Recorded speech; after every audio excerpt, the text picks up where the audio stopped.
안녕하세요, 리바이버입니다. 저는 엠기어스의 M스틱 1을 시작으로 안드로이드 오토 스틱이나 무선 안드로이드 오토 동글 제품들을 꾸준히 리뷰를 해왔는데요. 그로 인해 많은 사람들로부터 그래서 결론적으로 어떤 제품을 사라는 거냐라는 질문을 받아왔습니다. 물론 이 질문에 가장 적합한 답은 그 소비자가 원하는 성능이나 기능 그리고 가격에 맞게 추천하는 것이겠죠. 하지만 가장 무난하면서도 합리적인 가격과 지속적으로 제품을 개선해오고 시장에 맞는 제품을 설계 및 출시를 하며 쌓은 노하우로 완성도 높은, 그래서 호불호 없이 대부분의 사람들에게 추천할 수 있는 그런 제품을 접하게 되어 이번 영상을 통해 소개드릴까 합니다. 그 제품은 바로 엠기어스의 M스틱2 라이트입니다. 제가 이렇게 이 제품을 자신있게 추천하는 이유는 첫 번째, 적정한 가격, 두 번째, 무선 안드로이드 오토 기능, 세 번째, 최상의 제품 완성도, 네 번째, 제조사의 꾸준한 사후 관리, 다섯 번째, 활발한 사용자 커뮤니티, 이렇게 다섯 가지인데요. 이 내용은 M스틱2 라이트를 소개함에 있어서 가장 핵심적인 내용이긴 하지만 이번 영상은 이 제품에 대한 소개를 하는 내용이기 때문에 왜 이 다섯 가지 이유를 말하는지 디테일한 영상을 별도로 만들어서 올리도록 하겠습니다. 먼저 이 제품의 가격은 12만 9천 원인데요. 처음 이 가격을 듣게 되면 비싸다고 생각할 수는 있지만 경쟁 제품들과 비교해보면 비싼 게 아닌 이유가 상위 제품인 M스틱2가 가지고 있는 듀얼밴드 와이파이, USB 3.0 C타입, OTA 펌웨어 업데이트,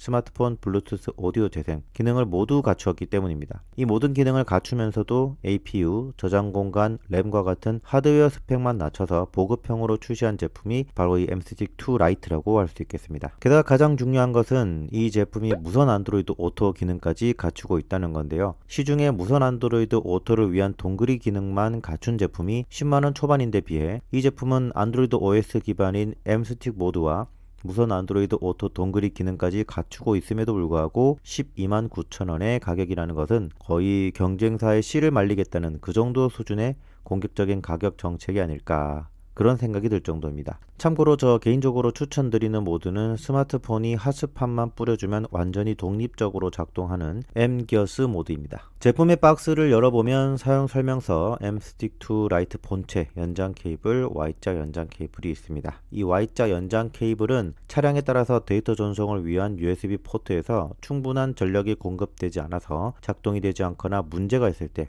추가로 다른 USB 포트를 통해서 전력 부족을 해결하기 위한 용도로 사용하시면 됩니다. 본체를 보면 M스틱2 라이트는 기존의 M스틱1과 M스틱2와 확연히 다른 부분이 바로 이 본체와 고정된 케이블입니다. 기존에는 USB가 본체에 고정되어 있었는데 M스틱2 라이트는 마치 연장 케이블을 본체에 고정한 것처럼 보이죠. 아무래도 USB 포트에 제품을 바로 연결하게 되면 차량이 주행 중에 큰 충격을 받았을 때 본체의 무게로 인해서 단자 접촉에 문제가 생길 수 있기 때문에 이렇게 설계한 것으로 보여지는데요. 기존의 M스틱 1, 2 사용자들이 본체를 차량의 USB 데이터 포트에 직접 연결하기보다는 연장선을 연결하는 사례가 많았기 때문에 애초에 연장선을 이렇게 고정한 설계를 한 것으로 생각이 됩니다. 그리고 이 케이블이 교환을 할 수 없기 때문에 일반적인 칼국수 형태 USB 케이블보다 훨씬 폭이 넓고 두껍게 만들어져서 눌리거나 접히는 등 문제에 대비해서 내구성을 높인 것으로 보이고요. 신기한 점은 M스틱 1과 2에도 있었던 냉각을 위한 홀이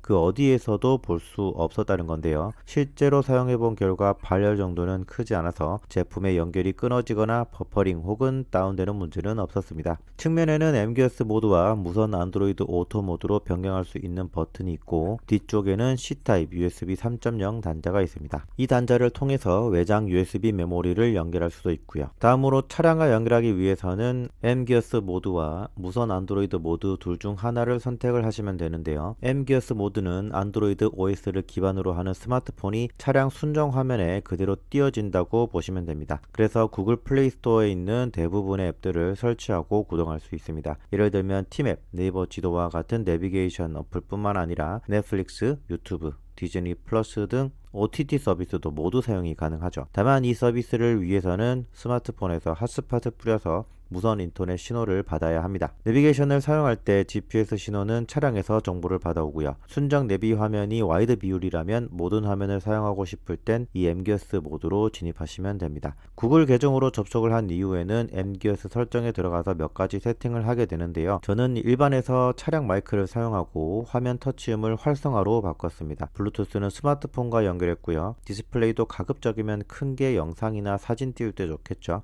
그래서 1280에 480 해상도를 선택했습니다. 내비게이션 바는 기본이 5개지만 제가 사용하는 스마트폰 하단에 보통 3개가 있어서 동일하게 3개로 설정했고요. 부팅 메뉴는 부팅 시 자동 실행에 체크해 줬습니다. 엠게스 설정은 개인마다 다 다르기 때문에 제 설정 값은 참고만 하시고 하나하나 확인해 가면서 자신에게 맞는 세팅 조건을 설정하시면 되겠습니다. 무선 안드로이드 오토 모드는 스마트폰에 설치되어 있는 일부 음악 스트리밍 어플이라던가 내비게이션 등의 일부 어플들만 제한적으로 화면에 띄어서 사용을 하는 건데요. 처음 연결을 위해서는 블루투스를 이용해서 엠스틱2 라이트와 연결하는 것이 필요하고요. 첫 연결 이후에는 와이파이 데이터 신호로 주고받게 됩니다. 다만 내비게이션 어플을 사용을 한다면 지도에서 내 위치를 표시하기 위해 스마트폰의 GPS를 활성화해야 합니다. 당연히 구글은 유튜브와 넷플릭스 같은 OTT 서비스는 운전자로 하여금 영상 시청으로 인해 안전에 위협을 가할 수 있기 때문에 안드로이드 오토에서 구동 불가능한 어플로 설정되어 있습니다. 안드로이드 오토 사용 시 순정 내비 화면이 와이드라면 전체 공간을 다 사용할 수 없다는 것도 이 모드의 특징입니다. 엠스틱2 라이트를 차량에 연결을 하고 약 30초 정도 지나면 폰 프로젝션 아이콘이 안드로이드 오토로 바뀝니다. 현재 연결 모드가 엠게스 모드라면 안드로이드 OS 기반 스마트폰 초기 설정하듯이 진행을 하시면 되는데 엠게스 모드에서는 스마트폰에 핫스팟 신호를 뿌려줘야 합니다. 여기서 무선 안드로이드 오토 모드로 변경하려면 WAA 스위치 아이콘을 누르거나 측면 버튼을 이용하시면 되는데요. 삼성 갤럭시 스마트폰 기준에서 방법을 설명드리면 우선 안드로이드는 버전 11 이상에서만 작동하며 더 원활한 데이터 통신을 위해서 사전에 엠스틱2 라이트의 안드로이드 설정에서 핫스팟 대역을 2.4GHz에서 5GHz로 변경해 주시고 핫스팟은 비활성화, 스마트폰의 안드로이드 오토 설정에서 무선 안드로이드 오토 혹은 무선 프로젝션 사용을 활성화하고 안드로이드 오토 버전 정보를 연속 10회 탭해서 우측 상단의 개발자 모드에 진입 후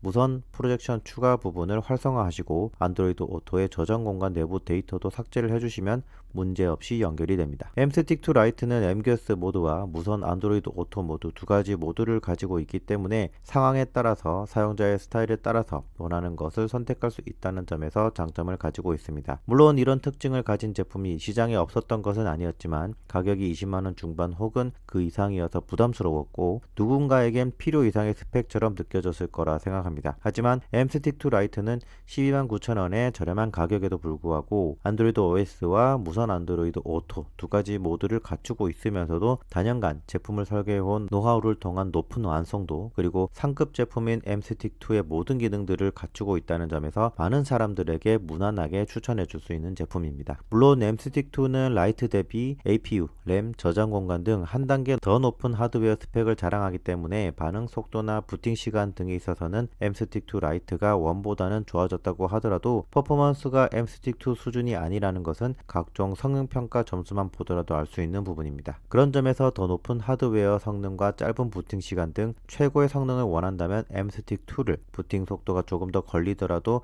가격적인 부담이 적고 사용할 어플들이 많지 않고 가볍다면 엠스틱2 라이트가 이에 대한 해답이 아닐까 생각합니다. 제품을 받고 나서 장거리 주행을 할 만큼 기간이 많지는 않다 보니 핵심적인 것 위주로 소개해 드렸는데요. 지하 주차장에서 한두 시간 정도 사용을 했을 땐 끊기거나 버퍼링이 심하거나 하는 문제는 없었습니다. 그래서 우선 적어도 3개월에서 6개월 이상 써보면서 향후에 롱텀 사용기를 적어볼까 생각하고 있고요. 중간중간 특별히 기능이 추가되거나 펌웨어 업데이트가 되는 등 새로운 소식이 있다면 또 영상을 올리도록 하겠습니다. 지금까지 저는 리바이버였습니다. 감사합니다.